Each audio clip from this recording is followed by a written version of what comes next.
When we talk about acceptance, many people imagine it as a moment, something that happens instantly, like a light turning on in a dark room.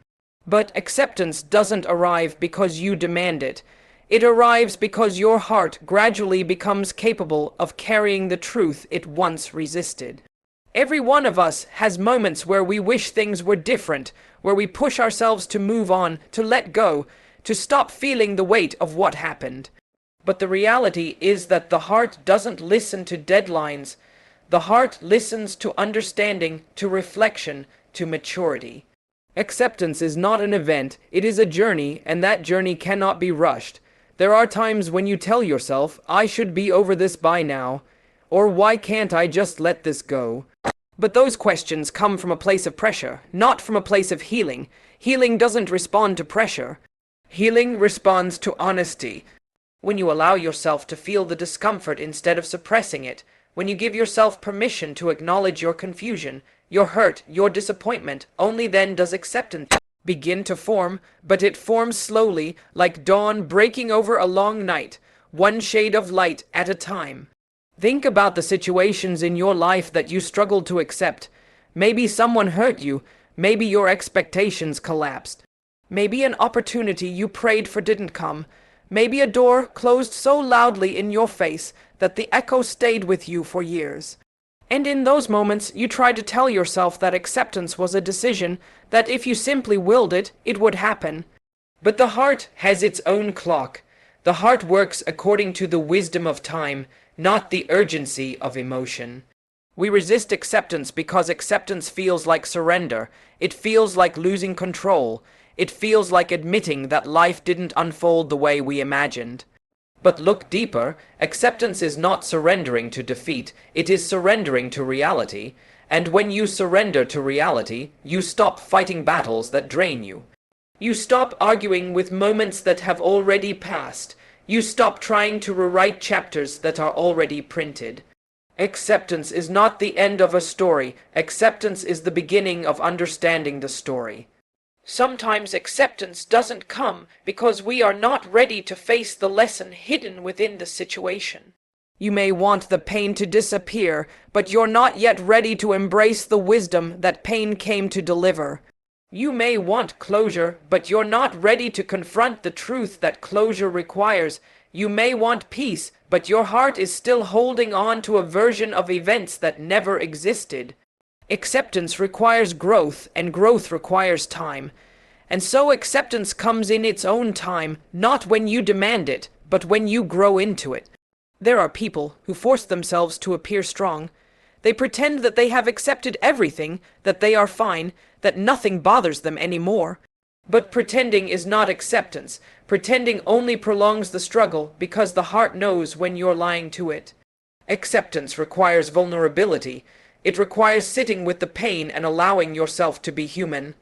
It requires saying, yes, this hurt me. Yes, I didn't expect this. Yes, I wish things were different, but I am willing to see what this moment is trying to teach me. True acceptance softens you. It humbles you. It breaks the illusion that you are in control of everything, and it guides you towards the understanding that you are in control of how you respond, how you grow, and how you transform. That is the real power of acceptance. It shifts your focus from what you lost to what you can learn, from what went wrong to what can go right, from who left your life to who is meant to enter it. Acceptance teaches you that your story is still unfolding, and every closed chapter has a purpose in shaping the next. Many people confuse acceptance with settling, but acceptance is not settling for less. It is freeing yourself from what was never yours. When you accept what life has shown you, you stop clinging to illusions. You stop holding on to hopes that weigh you down. You stop investing your energy in trying to control outcomes that were never in your hands. And when that weight lifts, you discover a new level of clarity. You start to see that life wasn't denying you, life was directing you. But acceptance doesn't mean you stop feeling. It doesn't mean the hurt vanishes overnight. It doesn't mean you automatically become peaceful. In fact, the path to acceptance often includes confusion, frustration, and grief. It includes nights where you question everything, and mornings where you still feel the heaviness. But each time you choose not to run from that discomfort, each time you face the reality again, the heart becomes a little stronger. And with that strength comes the ability to finally say, I understand now, I may not like it, but I accept it. The truth is that acceptance is one of the deepest forms of spiritual growth. It forces you to trust that there is wisdom behind what you experienced. It teaches you patience with your own process. It reminds you that your journey is not a straight line. It is filled with detours, delays, surprises, and moments of profound transformation. And every time you learn to accept something you once resisted, you become more resilient, more grounded, and more connected to your purpose. Many people try to control their timeline. They say, by this date I must be healed, or by this time I must have moved on, but the heart is not a machine. It does not obey your deadlines. It does not rush because you are impatient. It does not transform because someone else told you it's time. It transforms because understanding has finally reached a depth where change becomes possible. That is why acceptance arrives exactly when you are ready, not when you want to be ready. Give yourself space to grow into the acceptance you seek. Give yourself permission to not have all the answers yet. Give yourself the patience to understand that the things you struggle to accept today may become the things you are most grateful for tomorrow. Because acceptance is not a sign of weakness, it is a sign of wisdom, and wisdom comes slowly, quietly, and beautifully. Acceptance comes the moment you stop forcing yourself to be stronger than you feel, and you begin allowing yourself to feel so you can become stronger. When we think about discipline, most people immediately picture harsh routines, strict self-control, and a life lived under pressure. But discipline is not about punishment, it is about alignment. It is the alignment of your actions with your purpose, your habits with your goals, and your daily choices with the person you want to become. Discipline is not about living without rest, it is about living without regret. And many times when people say they are tired, what they truly feel is the weight of living a life that is disconnected from their own potential. When someone says, I'm tired, the question to ask is, tired from what? Tired from effort or tired from avoidance? Because avoiding responsibility, avoiding growth, avoiding change, these things drain you far more than effort ever will. The exhaustion that comes from discipline is temporary and meaningful. The exhaustion that comes from undisciplined living is heavy and aimless. One leads to progress, the other leads nowhere. There are moments in life where the mind convinces you that you've done enough, even when you've barely started. It tells you that you deserve a break, even when you haven't taken the first step. It whispers excuses with the tone of compassion, saying, it's okay, start tomorrow. But all it's doing is delaying your transformation, and if you listen long enough, those excuses become your identity.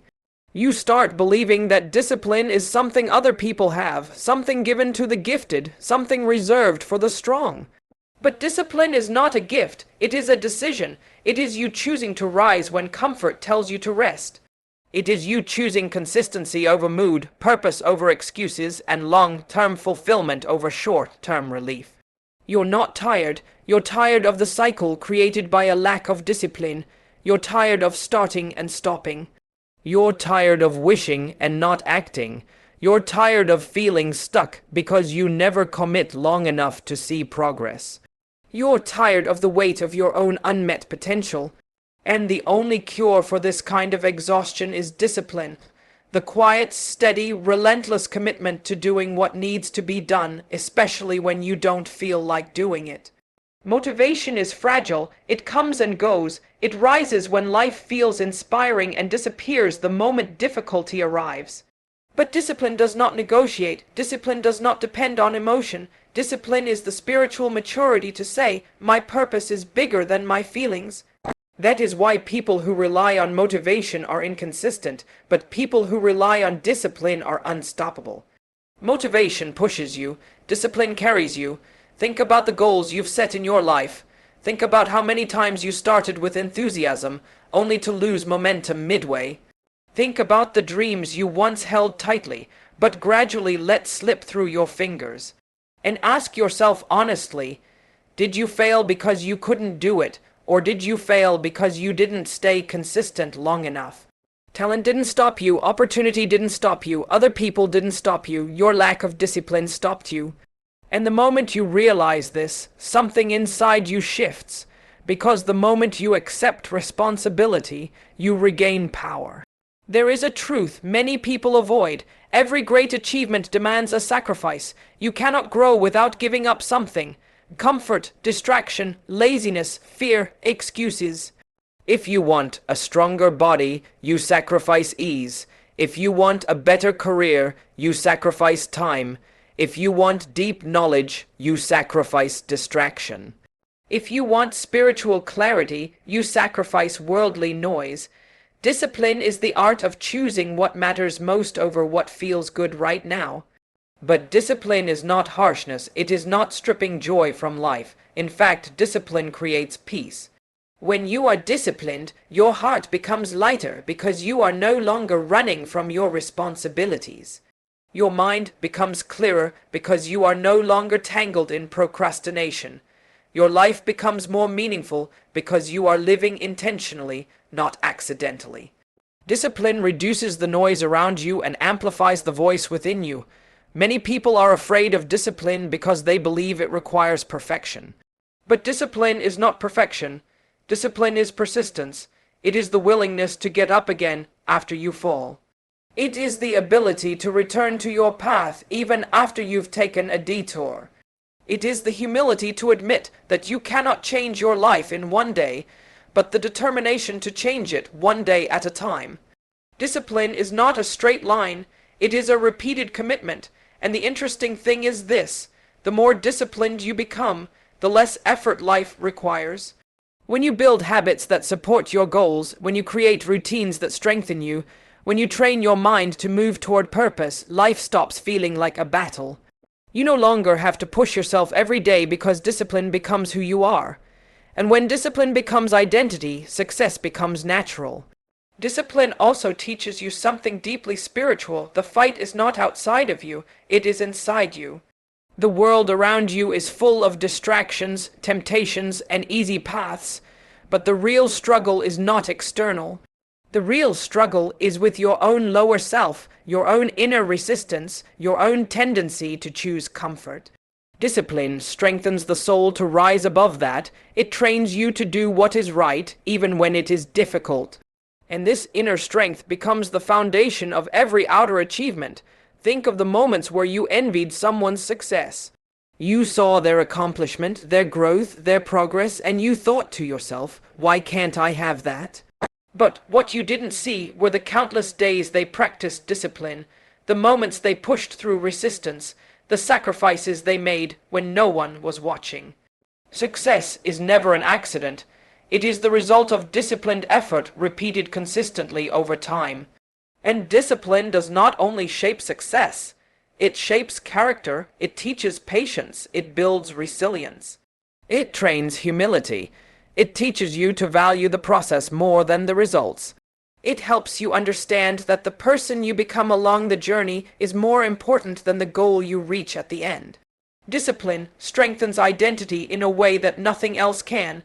So the next time you feel tired, ask yourself, is it physical exhaustion or emotional avoidance? Are you tired because you've been pushing toward your purpose? Or are you tired because you've been running from it? The body gets tired from effort, but the soul gets tired from stagnation. And many people today are not physically tired, they are spiritually and mentally tired because they have been living below their potential. They have been carrying dreams they never act upon. They have been holding on to goals they never disciplined themselves to reach. And this unfulfilled potential weighs heavier than any workload ever could. Discipline is freedom. Discipline is clarity. Discipline is strength. Discipline is the foundation of every meaningful achievement. When you finally commit, truly commit to living with discipline, your life begins to shift. Your energy returns, your passion reignites, your purpose becomes clearer, and the tiredness you once felt is replaced by momentum, confidence, and a sense of direction. You're not tired, you're undisciplined, and the moment you embrace discipline, everything begins to change. When you look closely at the phases of your life, you begin to understand something profound. Struggle is not a sign that you are failing, it is a sign that you are being built. Every difficulty you face is shaping you in ways you may not immediately see. Every delay, every setback, every hardship carries within it a lesson, a strengthening, a transformation that cannot come from ease. We often think that struggle means we are doing something wrong, that life is punishing us, that our path is blocked. But in reality, struggle is one of the greatest gifts because it reveals who you are, what you carry within you, and what you are capable of becoming. People assume that strength is born instantly, that resilience appears the moment you need it, but strength is not something handed to you, it is something formed through trial. You do not become patient through comfort, you do not become wise through pleasure, you do not become resilient through success. You become all of these through the weight of experiences that push you, stretch you, and demand more from you than you think you have to give. The struggle itself is the training, it is the preparation, it is the refining, and sometimes the very thing you think is breaking you is actually rebuilding you in a deeper, stronger way. There is a moment in every struggle where you feel like giving up, where the pain outweighs the progress, where the confusion overshadows the clarity. And in that moment, you begin to question yourself, why is this happening to me? Why does everything feel so heavy? Why can't I move forward easily? But what you often fail to see is that the heaviness you feel is the exact weight that is strengthening you. Just like a muscle grows only when it is challenged, the soul grows only when it is tested. Without resistance, there is no growth. Without pressure, there is no shaping. Without struggle, there is no transformation. And it is important to remember that struggle is not meant to be pleasant. It is meant to be purposeful. When life tests you, it is because you are being prepared for something bigger. When life delays you, it is because you are being aligned with something better. When life challenges you, it is because you are being refined for something greater. Nothing that has shaped your character came from ease. Everything meaningful in your life has roots in difficulty. Think about the times you emerged stronger. Think about the moments where you gained wisdom. Think about the experiences that deepened your understanding of yourself and the world. None of these came from comfort. They came from moments where you felt lost, where you were forced to confront your weaknesses, where you had to grow, even when you didn't want to. That is the power of struggle. It transforms you from the inside out, and that transformation becomes the foundation upon which your future is built. We often compare our struggles with others. We think someone else has it easier. We think someone else is moving faster. We think someone else is blessed with things we are denied. But every person carries a burden, visible or invisible. Every person walks through their own valley. Every person faces storms designed specifically for their growth. You cannot compare your journey to theirs, because the lesson meant for you could never be taught to them, and the difficulty meant for them would not shape you in the way you need to be shaped. Your struggle is tailored for your transformation. It is not random. It is not meaningless. It is intentional. And sometimes the struggle lasts longer than you expect. You think it should have ended by now. You think you should have healed already. You think the breakthrough should have arrived, but the timing of your struggle is connected to the timing of your growth. The lesson continues until the transformation is complete. And when you finally emerge from it, you realize that the timing was perfect, because you needed every moment, every tear, every disappointment, every frustration, to become who you are now capable of being. Struggle forces you to discover parts of yourself that comfort would never reveal. You find patience you didn't know you had. You uncover strength you didn't believe existed. You develop courage you never imagined. You tap into resilience that surprises even you. You learn to adapt, to rise, to endure, to trust, to let go. These qualities become your true wealth, because they remain with you long after the struggle has passed. The pain fades, but the strength stays. Many people misunderstand struggle and think that it means they are moving backward. But sometimes struggle appears precisely when you are on the edge of a breakthrough. It appears when you are being elevated to another level. It appears when you are being prepared for responsibilities, blessings, or opportunities you cannot yet hold. The resistance you feel is the sign that you are growing. The discomfort you feel is the sign that something inside you is expanding. The confusion you feel is the sign that you are transitioning into a new chapter, and you must not run from struggle. Running from it only prolongs it, avoiding it only intensifies it. The only way to move beyond struggle is to move through it. You must face it, engage with it, learn from it, and trust that there is wisdom embedded inside it. When you stop seeing struggle as punishment and start seeing it as preparation, your entire perspective changes. You begin to walk with more patience, more faith, more calmness, and more clarity. Even when you cannot see it, the struggle is shaping you. Even when you cannot understand it, the struggle is guiding you. Even when you feel overwhelmed, the struggle is building you. And when you look back one day, you will realize that the moments you feared the most were the moments that strengthened you the most.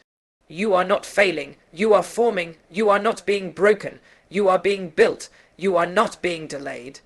You are being prepared. You are not lost. You are being rerouted. Your struggle is not the end of your story. It is the necessary chapter that leads to your transformation. And sometimes the most powerful thing you can do is simply endure. Because endurance itself is growth, and growth is the silent victory that changes everything. There comes a moment in every person's life when they realize that the real battle was never outside of them. It was never the circumstances, never the people, never the timing. It was always the negotiations happening within, those quiet conversations where you convince yourself to delay, to avoid, to escape, to remain the same. Every time you say, "I'll start tomorrow," every time you excuse yourself with "I'm too tired," every time you choose comfort over growth, you strengthen the very weaknesses that are holding you back. And you do it so subtly, so gently, that you don't even realize you're building your own walls. Transformation begins the moment you stop treating your weaknesses as companions. We all have them: laziness, fear, procrastination, doubt, inconsistency. These are not enemies that attack you. They are voices that whisper to you with familiarity. They sound like kindness. They sound like relief. They sound like they are protecting you, but in reality, they are protecting your comfort, not your future. They are protecting your habits, not your potential. They are protecting your present ease, not your long-term success. Your weaknesses survive because you negotiate with them. You make deals with them. You compromise with them. You justify them, and the more you negotiate, the more power they gain. Think about how many dreams were lost not because someone wasn't capable, but because they kept allowing their weaknesses to sit at the decision-making table. Think about how many goals remained incomplete because excuses were treated as valid reasons. Think about how many talents remained hidden because fear was given too much respect. True transformation requires honesty, brutal, unfiltered honesty with yourself. You must be willing to admit that the very battles you think you are losing are battles you never fully showed up for. You must acknowledge that many of your limits are self-imposed. You must recognize that the version of you want to become is being blocked not by the world, but by the parts of you that you continue to protect. And once you stop negotiating with your weaknesses, something powerful begins to happen. You start to reclaim control. You start to make decisions that align with who you want to be, not who you've been. You begin to choose discipline over comfort, consistency over excuses, purpose over feelings. And those choices, though small at first, compound over time. They begin to change your mindset, your habits, your identity. When you stop negotiating with weakness, you shift from a reactive life to a purposeful one. You stop waking up every day wondering how you will feel, and instead wake up knowing what you will do. You stop letting your emotions dictate your actions. You stop allowing temporary discomfort to derail your long-term direction. You stop chasing ease and start pursuing meaning. Weakness always speaks the language of comfort. It tells you to rest when you haven't worked. It tells you to stop when you've barely started. It tells you to take it slow when you were meant to rise.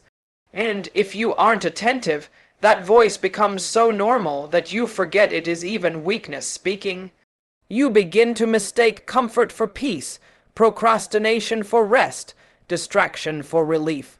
You begin to tell yourself that you're preserving your energy when in reality you're depleting your potential. But strength speaks a different language. It tells you to move even when you're uncertain. It tells you to keep going even when results are not visible. It tells you to trust the process even when you feel stuck. Strength doesn't promise comfort, it promises growth. Strength doesn't offer shortcuts, it offers transformation. Strength doesn't whisper, it demands. And when you choose strength over weakness, you begin to reshape your entire life. The path to transformation is not easy, but it is honest. It requires you to confront yourself in ways that feel uncomfortable. It requires you to recognize the patterns you've been living in, the habits you've been nurturing, the excuses you've been repeating. It requires you to hold yourself accountable. Not harshly, but truthfully. And accountability is the foundation of growth. There will be days when you feel the temptation to fall back into old patterns. There will be moments when weakness feels more inviting than strength. There will be times when excuses feel more justified than effort. But remember, every time you choose discipline, you weaken your weakness. Every time you choose consistency, you strengthen your strength. Every time you choose purpose, you silence distraction. And over time, what once felt impossible becomes natural. What once felt heavy becomes manageable. What once felt like a burden becomes part of who you are. Transformation does not begin in your actions. It begins in your decisions. It begins in the silent moment where you tell yourself no more. No more negotiating with laziness. No more negotiating with doubt. No more negotiating with fear. No more negotiating with the parts of you that want comfort but not growth. No more allowing your feelings to dictate your future. No more choosing the easy way when the meaningful way is calling. And as you grow, you realize something beautiful. The person you were becoming was always inside you. They were simply being suffocated by the negotiations you kept making. Once you stop making those deals, your true self finally has space to emerge. The disciplined self, the committed self, the consistent self, the focused self, the self that honors their purpose and refuses to let comfort steal their destiny. You will look back one day and realize that transformation was not a sudden event. It was a series of moments where you refused to negotiate with your weaknesses and chose your purpose instead. Moments where you rose even when you were tired. Moments where you tried again even after failing. Moments where you trusted the process even when results were invisible. These small choices become life-changing outcomes, and the greatest truth is this: you were never incapable. You were simply negotiating with the wrong parts of yourself. Stop negotiating with weakness and watch how quickly your life transforms.